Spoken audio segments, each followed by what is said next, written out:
दोस्तों, आज की सबसे पहली और बड़ी खबर। झारखंड में मुफ्त में प्रतियोगी परीक्षा की तैयारी कर सकेंगे विद्यार्थी। सरकारी इस परीक्षा की तैयारी करने वाले झारखंड के 27,000 युवाओं को इसका लाभ मिलेगा। सरकार की एकलव्य प्रशिक्षण इस योजना के तहत 25 चुने हुए कोचिंग संस्थानों में झारखंड के अलग अलग हिस्से से चुने गए कुल 27,000 विद्यार्थियों की मुफ्त में प्रतियोगी परीक्षाओं की तैयारी कराई जाएगी।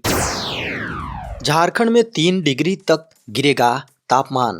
झारखंड के उत्तरी तथा मध्य भाग बोकारो, गुमला, हजारीबाग, खूंटी, रामगढ़, पलामू, गढ़वा, चतरा में आने वाले 2 दिनों के दौरान कोहरे के साथ न्यूनतम तापमान में धीरे धीरे 2 से 3 डिग्री सेल्सियस की गिरावट हो सकती है।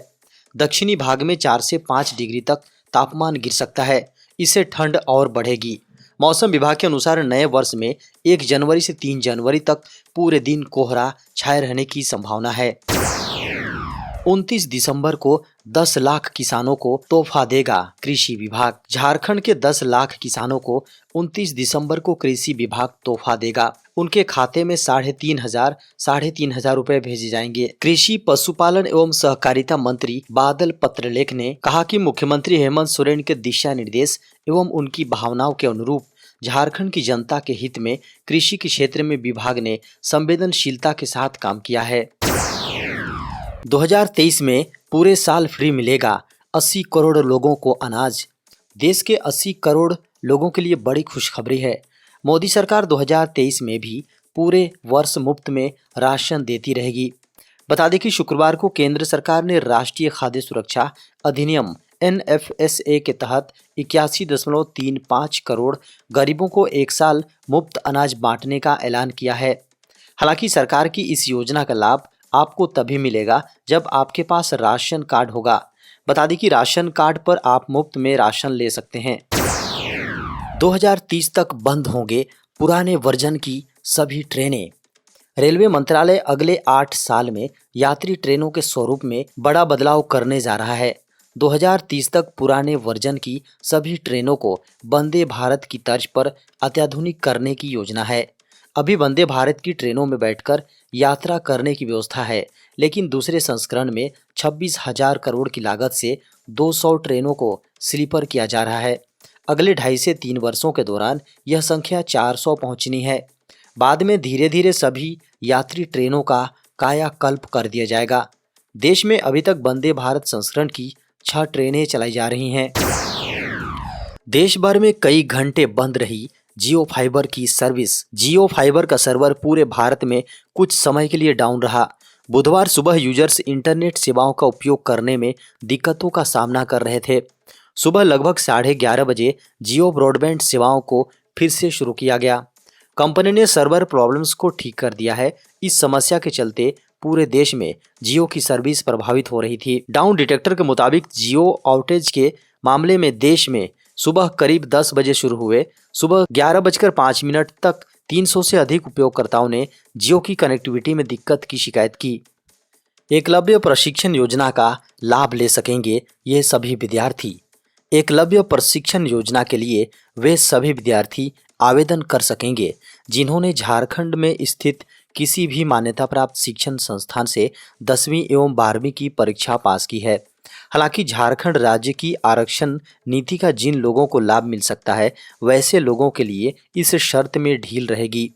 कोचिंग संस्थानों को विद्यार्थियों की संख्या एवं कोचिंग सत्र की अवधि के आधार पर 100% ट्यूशन फीस का भुगतान सरकार की ओर से किया जाएगा। इतना ही नहीं, हर लाभार्थी को प्रतियोगी परीक्षाओं की तैयारी के दौरान प्रति माह 2,500 रुपए की सहायता राशि का भी भुगतान किया जाएगा। डायरेक्ट बेनिफिट ट्रांसफर यानी DBT के माध्यम से यह पैसा सीधे लाभार्थी के अकाउंट में भेज दिया जाएगा। पुराने वाहनों की बिक्री खरीद के बदले नियम। सड़क परिवहन एवं राजमार्ग मंत्रालय ने पुराने वाहनों को बेचने संबंधी नियमों में बदलाव कर दिए हैं। नए नियमों से पुराने वाहन बेचने वाली कंपनियों को और डीलरों को जितना फायदा होगा, उतना ही वाहन बेचने वाले आम लोगों को भी होगा। सड़क परिवहन एवं राजमार्ग मंत्रालय ने इससे संबंधित नियम बनाकर लागू कर दिया है। सड़क परिवहन एवं राजमार्ग मंत्रालय ने पुराने वाहनों को बेचने संबंधी नियमों में बदलाव कर कार डीलरों और कंपनियों को जिम्मेदार बना दिया है। नए आदेश के बाद आरटीओ से पंजीकृत डीलर ही कार बेचने और खरीदने के लिए अधिकृत होंगे। प्री ओन्ड कार मार्केट में पारदर्शिता लाने और आम लोगों को धोखाधड़ी से बचाने के लिए नए नियम बनाए गए हैं। झारखंड में 7 एकलव्य आवासीय विद्यालय बनाने में खर्च हुआ 72 करोड़ रुपए।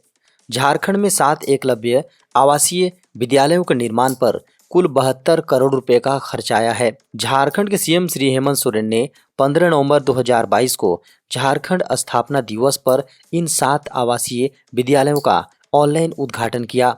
जिन आवासीय विद्यालयों का उद्घाटन किया गया उनमें चतरा जिले के कंचनचट्टी प्रखंड में एक, दुमका जिला के काठीकुंड प्रखंड में एक, गिरिडीह जिला के पीरटांड़ ब्लॉक में एक, लातेहार जिला के लातेहार प्रखंड में एक, पश्चिमी सिंहभूम के कुमारडुंगी ब्लॉक में एक, पूर्वी सिंहभूम के बोड़ाम प्रखंड में एक और गुमला जिला के चैनपुर प्रखंड में एक आवासीय विद्यालय शामिल हैं। एनपीएस के नियमों में सरकार ने किया बदलाव।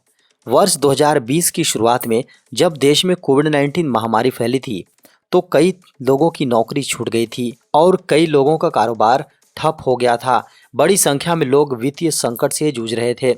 ऐसे में सरकार की ओर से प्रोविडेंट फंड यानी पीएफ और नेशनल पेंशन सिस्टम यानी एनपीएस जैसी योजना से पैसे निकालने के संबंध में कुछ दिशा निर्देश और मानदंडों में बदलाव किया गया था ताकि कठिन समय के दौरान लोगों को वित्तीय कठिनाइयों से निपटने में मदद मिल सके।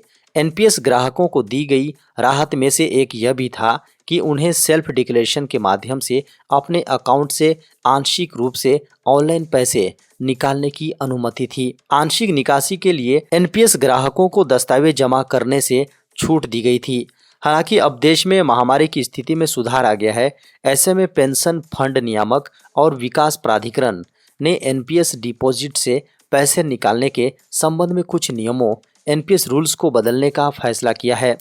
एनपीएस निकासी को लेकर पीएफआरडीए ने नया आदेश जारी किया है। नए आदेश के अनुसार सभी सरकारी संस्थाओं के सदस्य अब एनपीएस आंशिक निकासी के लिए अपना आवेदन जमा कर सकते हैं और इसे सिर्फ नोडल अधिकारी को जमा करना होगा।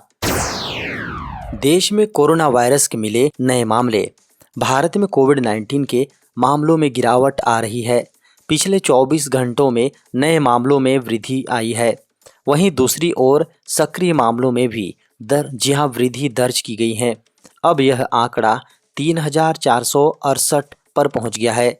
वहीं केरल में 1,358 मामले एक्टिव हैं, जबकि कर्नाटक में सक्रिय मामलों की संख्या 1,248 पर पहुंच गई हैं।